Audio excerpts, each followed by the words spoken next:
Thanks, Stephen. Hello, everyone. I'm excited to be here and talking with you about the upcoming end of life for Server 2008 and Windows 7 machines. Whenever Microsoft does end support for a particular operating system, that's generally a pretty good time for folks to start considering the repercussions of not upgrading. And it's often even a better time to start reevaluating technology needs and initiatives. So that's why we're here today to talk about the end of life of 2008 servers and Windows 7 machines, and also talk a little about the benefits that can be seen from moving to a hosted solution. So Server 2008, if you're currently hosting a server on premise and it is a 2008 server, then you very likely have been receiving some notifications about that system reaching the end of its supported life coming up here in January. If you aren't sure what that effectively means, it means that your system's no longer going to be eligible for or receive those important security patches or bug fixes. It also means that you're going to be much more vulnerable to hackers and ransomware attacks. Nefarious foes that are out there are likely going to be ready to pounce on those opportunities to penetrate those weaker systems after January 14th. So just stay aware of that. If you haven't started thinking about it already and you are using Server 2008, it's probably a good time to start looking at what your options are. So there are going to be some ways to future-proof your server environment and even save you money over time by avoiding those costly infrastructure component replacement costs with an on-premise solution. And moving to the cloud is a migration that firms often consider around that time when their current servers reaching the end of life, or when they've outgrown their on-premise infrastructure and maybe it's time to start looking for something that's going to be more scalable and flexible and let them meet their unique needs as their businesses scale. Or people start considering it when maybe there's already been a security question in place, and they need to start looking for something that's going to be a little more compliant, something that will truly protect their sensitive data so that they can focus on what they do best and stop worrying about the security, stability, and the general accessibility of their infrastructure. So let's talk first about the security benefits. I know security is top of mind for many folks today because it seems like every time we turn around in the news, there's some new announcement about another organization being hit with ransomware or getting hacked, and data being breached. So choosing a cloud hosting provider for your accounting software is a really big decision. And some of the things that you should be looking for when you're considering um, potentially moving your infrastructure off premise and into the cloud, it's going to be those SOC compliances and the availability of those reports in the event of an audit. So as you're vetting your potential hosting providers, if you're looking down that road, find out what levels of SOC compliance the data centers hold. Find out how available those reports are to you. How quickly can you get them? Another is going to be the backups. What's the frequency of the automated backup? Are they stored offsite or in the same location? How easily can you restore from a previous backup in the event of some sort of an attack or other event? Is the access that is being used to deploy your applications encrypted? It's a very important question. Are there additional authentication levels available for added security? So if security is a high concern for you, if that's top of mind, you may want some sort of a multi-factor or two-factor authentication for your users. And additionally, is there any remote monitoring and management in place so that you can have peace of mind that your data is safe? So what that means is in the event that a security event were to happen, does that hosting provider have alarms set up to go off so that someone's notified right away and action can be taken? Those are all important questions to ask. Proper security on premise is one of those items that can often come with a bunch of hidden costs, and that's where a cloud instance can really start saving you money pretty quickly. In most cases, the backups are going to be automated, security is going to be baked in, and the level of compliance that comes along with that sort of a service is going to far exceed what could be possible on premise. One of the other things that I hear from folks all the time is that their current environment lacks the mobility that they could really use that would benefit them and add some value to what they're doing at work.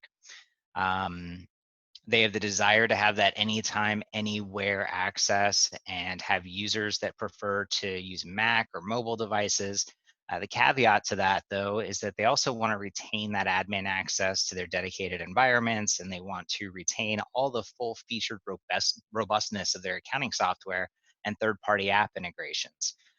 That is certainly something that the cloud can offer. Different hosts are going to have different approaches and methodologies with regards to admin access, but for the most part, those hosted environments are going to be device agnostic and provide accessibility from anywhere, including any device. IT is another one of those things that can sneak up on you in the hidden cost category with an on-premise solution. So when you're considering your on-premise solution, you're considering the cloud, definitely keep this in mind as well. So everything works great while it's working. That's what we hear all the time. But what happens when it fails? And so this kind of falls into my reliability category, because with hosted services, your IT services for that environment should be baked in and available to you, if not 24/7, then darn close for emergency support.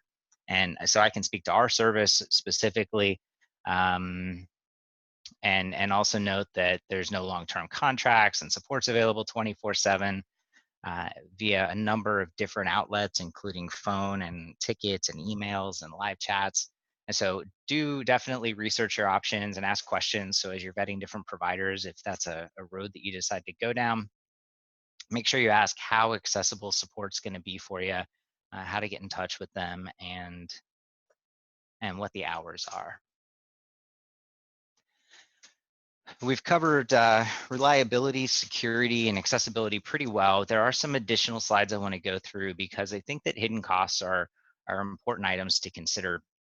So this comes up especially this time of year when Microsoft is sunsetting or ending the life of different operating systems, because you have to start thinking about your infrastructure and replacing those items, and there's a lot that goes into it, especially if you are setting up remote access from your office. So um, some of the ones that really resonate with the clients that I talk with all the time are going to be things like the Miro internet optimization, and that's a fancy way of saying that with a cloud solution, you're going to have some sort of an optimization that's probably built in that is designed to help prevent latency over those long distances.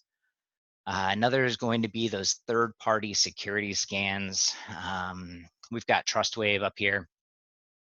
Essentially, all that means is that with a hosting solution, you're likely going to have some sort of a verification that's built in through the security penetration testing that's done pretty regularly to confirm that the security measures in place are not slacking. There's also going to be some sort of an uptime guarantee, which is something you're not likely going to get with an on-premise solution.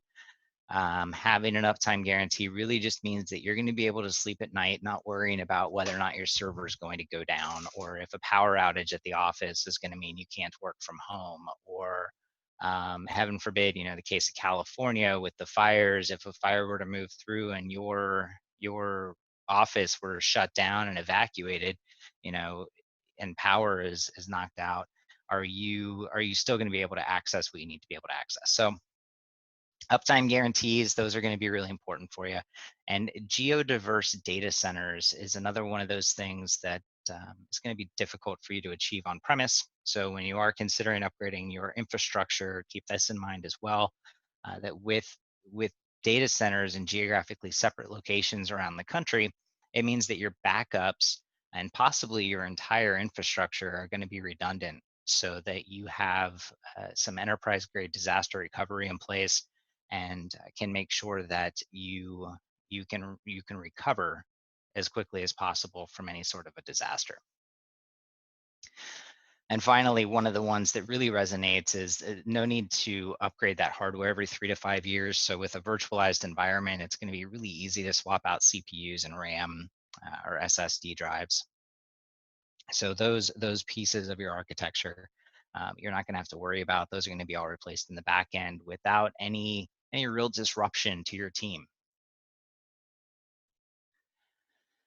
And in keeping with the backup track, hosting is one of those things that's going to mean you're going to have automated backups that are kept off site. The duration of those the duration that those backups are kept is going to vary between providers. Same thing with snapshots, but those are things that are already going to be in place for you. You're not going to have to give any extra consideration or thought or spend any extra time or money implementing some sort of a backup and retention policy. In addition to that, your remote access in most cases is going to be built in, meaning you're not going to have to worry about setting up or maintaining any sort of RDS or Citrix or HTML sites. Everything's going to be just up and running and very turnkey for you. Last couple here, support, we mentioned that 24/7 support is going to be something that in most cases is included with your hosting solution. With an on-premise solution, you're going to have to be really clear what the expectations and service level agreements with your IT professionals are going to be.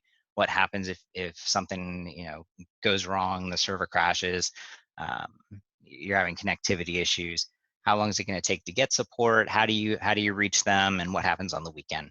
And are there additional costs concerned for that?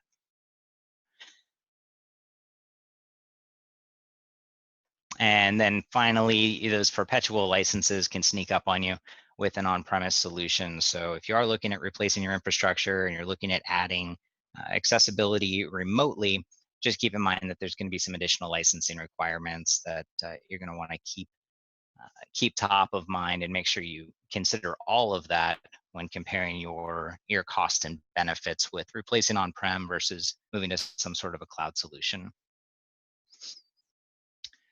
And so, Stephen, we moved through those pretty quickly. I wonder if this would be a good time to open it up for some questions. Yeah, so right now we'll open up for some questions, and we'll open up the chat option. If you guys want to write in any questions, we'll read them out loud so Sam can answer. We did have two that came in during your presentation, so we can get started right now. The first question was, my server was hit by ransomware last year and it was down for 10 days. How would hosting prevent that from happening again? Great. So definitely sorry that happened to you. One of the things that a well-architected hosting solution is going to do for you is have multiple ransomware mitigation plans in place, and that's going to start with the front end with your antivirus and anti-ransomware that's active on the server all day long. But then with a well-architected solution, you're also going to have something in place with the backup solution that's going to be looking for behavior changes in files, which really just means that if a file were to be infected by ransomware, this backup agent would pick up on some super tiny changes to what that file looks like and how it behaves during the backup process, and it will be able to shut down that backup before it infects your offsite pool of backups. So ransomware is a big deal, and it's something to definitely be aware of and make sure that you're doing everything you can to protect your sensitive financial data from. I would recommend making sure that any hosted solution has at least a twofold plan in place for that. Thanks, Sam. The second question that came in was, how long does a migration take? Migrations can happen as quickly as within a couple of days to a somewhat longer and more strategic migration plan, depending on the size of your team and the amount of data that you have to move over and the complexity of your third-party app integrations and number of those third-party app integrations. One of the things that we do is work really closely with Acumen to make sure that onboarding process is as smooth as possible, and includes some strategizing to make sure that the onboarding process is going to meet the overall needs and workflows and technology requirements of each individual firm that does migrate. Thanks. We're going to take a few seconds just to see if there's any more questions that come in. If not, we'll wrap it up a little bit early.